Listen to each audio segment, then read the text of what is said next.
I was trying to understand why people did terrible things. And I was really concentrating on the terrible, terrible things that people do. And I was interested in Auschwitz, for example, and not as a political phenomenon, but as a psychological phenomenon. I was curious about how you could be an Auschwitz guard. And I wasn't really curious about how you could be one, because, well, you could be one, that, of course. I was more curious about how I could be one, being such a good person as I thought I was. But I also knew that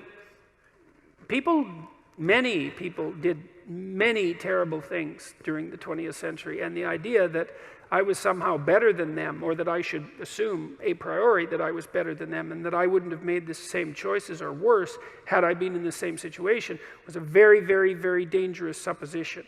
And in fact, a sufficiently dangerous supposition to bring about the very danger that I assumed was worth avoiding. I had this idea, that what had happened, especially in Nazi Germany, but also in the Soviet Union, shouldn't happen again. That what we needed to do, because of what happened in the 20th century, especially because we also managed to create hydrogen bombs, that we had become so technologically powerful that there wasn't time for that anymore, that time for that was over, and that we really needed to understand why it happened, and that perhaps we could go deep enough in that understanding, which is, I think, what happens when you go deep into understanding, so that you could stop it. Because if you understand the problem, maybe you can solve it, and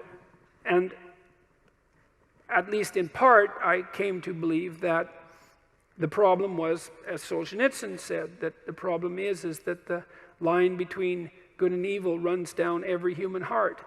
And I was reading Jung at the same time, and he believed that the human soul was a tree whose roots grew all the way to hell, and believed also that in the full investigation of the shadow, which was the dark side of the human psyche, was that it was bottomless, essentially, that it was like an experience of hell. And that also struck me as true.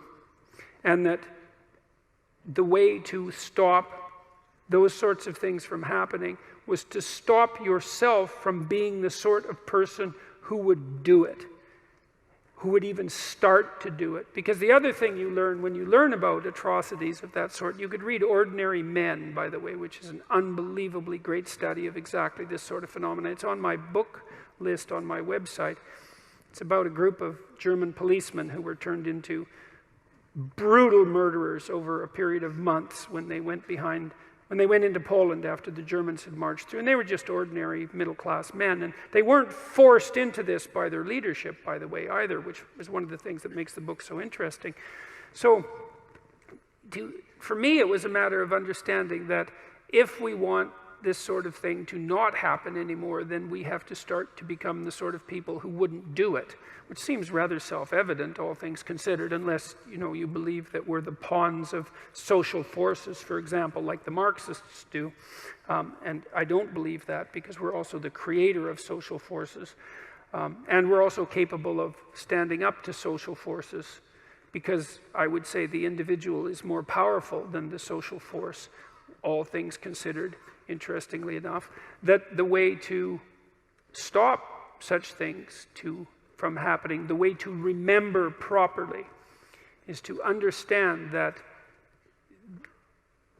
you could do it,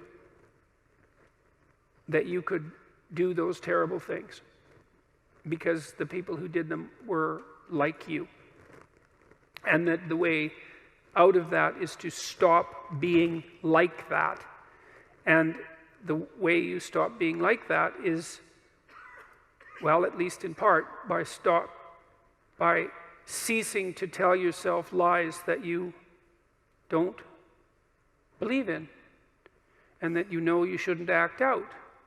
And and that's made a huge difference in my life, for better or for worse. I mean, it was a very uncanny experience, I would say, because it's very discombobulating to experience yourself as fragmented enough so that much of what you do and say is actually false. It's a lot of work to clean that up, a lot. But the consequences are, in principle, worthwhile.